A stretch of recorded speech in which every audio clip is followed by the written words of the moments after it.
Hello दोस्तों, आप लोगों का आप ही के चैनल दापूस लर्निंग पर बहुत बहुत स्वागत है। मेरा नाम है अनुराधा और आज की वीडियो में हम करने वाले हैं क्लास 11th आरोह का एक चैप्टर जिसका नाम है चंपा काले काले अक्षर नहीं चिन्हती। इसी पाठ का प्रश्न उत्तर और इस तरह से करेंगे कि प्रश्न उत्तर के साथ साथ चैप्टर के जितने भी MCQ हैं उसको भी आप सॉल्व कर पाएंगे। तो वीडियो को लास्ट तक जरूर देखें, इसे लाइक करें, शेयर करें और नए हैं तो चैनल को सब्सक्राइब भी करें। तो लेट्स गो स्टार्ट। सबसे पहले पाठ के बारे में ब्रीफली जान लेते हैं, जैसा कि हम अपने हर क्लास में करते हैं। चंपा काले काले अक्षर नहीं चिन्हती इस कविता के कवि हैं कवि त्रिलोचन, और यह जो कविता है उनकी एक कविता संग्रह है जिसका नाम है धरती, उसी से लिया गया है। यह कविता पलायन की मार्मिकता को अभिव्यक्त करती है। पलायन का मतलब होता है कि एक जगह को छोड़कर दूसरी जगह जाकर बस जाना, चाहे वह नौकरी की तलाश में हो या अच्छे जीवन यापन की तलाश में। ओके, तो आगे बढ़ते हैं। पहले गांव के जो पुरुष वर्ग होते थे वह कमाने के लिए कलकत्ता जैसे शहरों में चले जाते थे, अपने परिवार को गांव में ही छोड़कर। उनकी स्त्रियां पुरुषों के बिना ही घर परिवार की सारी जिम्मेदारियों को अकेले ही निभाती थीं और जिंदगी से लड़ती थीं। तभी कविता की नायिका चंपा कहती है, कलकत्ते पर बजर गिरे। अब बजर गिरने का क्या मतलब होता है, हम प्रश्न उत्तर के साथ करेंगे।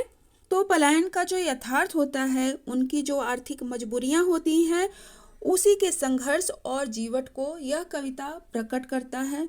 साथ ही कवि ने गांव में साक्षरता के प्रति उदासीनता को चंपा के माध्यम से उद्घाटित करने का प्रयास किया है।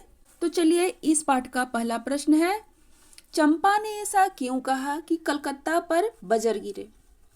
उत्तर है इसका, चंपा नहीं चाहती थी कि उसका पति उसे छोड़कर कमाने के लिए कलकत्ता जाए। कलकत्ता शहर परिवारों को तोड़ने वाला है। यह प्रतीक है शोषण का, क्योंकि बच्चों जो कलकत्ता जैसे शहर में एक बार जाता है वहाँ की चकाचौंध में खो जाता है और दोबारा अपने गांव वापस नहीं आता, और अगर आता भी है तो फिर चला जाता है। तो इसीलिए कलकत्ता शहर को परिवारों को तोड़ने वाला माना गया है। इस शोषण से आम व्यक्ति का जीवन नष्ट हो जाता है। चंपा अपने पति से अलग नहीं होना चाहती, अतः वह कलकत्ता का विनाश चाहती है ताकि उसका परिवार नहीं टूटे। जब भी कवि चंपा को पढ़ने लिखने की बात करते हैं और कहते हैं कि जब तुम्हारा पति कलकत्ता कमाने चला जाएगा और वहां से पत्र लिखेगा तो तुम उसे कैसे पढ़ोगी, तो वह गुस्सा हो जाती है और कहती है कि कलकत्ता पर बजर गिरे, यानी कि कलकत्ता का विनाश हो जाए, उस पर विपत्ति आ जाए ताकि मेरा पति वहां कमाने न जा सके।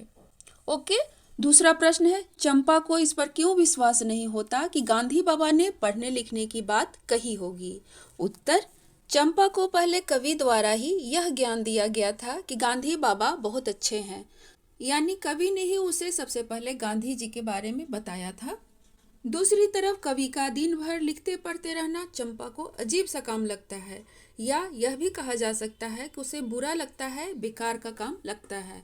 इसलिए उसे विश्वास नहीं होता कि गांधी बाबा जैसे अच्छे इंसान पढ़ने लिखने की बात कह सकते हैं। बच्चों, जो चंपा है देश की सभी अशिक्षित नारियों का प्रतिनिधित्व कर रही है यहाँ। तो इस तरह के जो लोग होते हैं वह पढ़ने लिखने को, एक जगह बैठकर लिखते रहने को बेकार का काम मानते हैं। यह काम मतलब मानते ही नहीं है। इसलिए चंपा को विश्वास नहीं होता कि गांधी बाबा जैसे एक अच्छे इंसान जो देश की आज़ादी के लिए लड़ाई लड़ रहे हैं वह ऐसे बेकार के काम करने के लिए कहेंगे। तीसरा प्रश्न है, कवि ने चंपा की किन विशेषताओं का उल्लेख किया है। उत्तर, कवि ने चंपा की निम्नलिखित विशेषताओं का उल्लेख किया है। कविता में किन किन विशेषताओं का उल्लेख किया है उसके बारे में देना है। तो सबसे पहली विशेषता, वह निरक्षर है, उसे अक्षर मात्र काले चिन्ह लगते हैं। तो यहाँ पर कवि ने काले काले अक्षर नहीं चिन्हती को काले काले ही क्यों बोला है, लाल नीले पीले क्यों नहीं बोला। तो आप लोगों ने देखा होगा कि प्रिंट मीडिया के जितने भी टेक्स्ट होते हैं ज़्यादातर काले रंग के ही होते हैं, इसलिए कवि ने काले काले अक्षर का प्रयोग किया है। दूसरी विशेषता है, वह सदैव निरक्षर रहना चाहती है। जब कवि उसे पढ़ने लिखने के लिए कहते हैं तो वह बोलती है कि मैं कभी नहीं पढ़ूंगी, बिल्कुल साफ बोल देती है।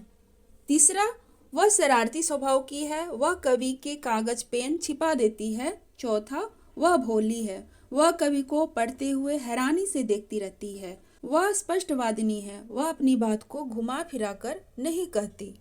किसी को बुरा लगना है तो लगे, उससे उसको कोई मतलब नहीं है।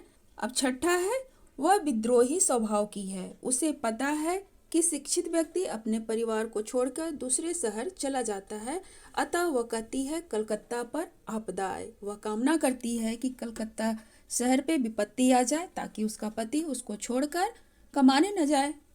सातवां, वह मेहनती है। वह प्रतिदिन दुधारू पशुओं को चरा कर लाती है। वह उनको खेत में घास चराने के लिए ले जाती है और उनको लाती है। आठवां है, चंपा में परिवार के साथ मिलकर रहने की भावना है। वह परिवार को तोड़ना नहीं चाहती, क्योंकि वह जानती है कि जो एक बार कलकत्ता जैसे शहरों में चला जाता है कमाने के लिए, तो वह वहीं का होकर रह जाता है और एक तरह से वह परिवार बिखर सा जाता है। इसलिए चंपा नहीं चाहती कि उसका परिवार बिखरे।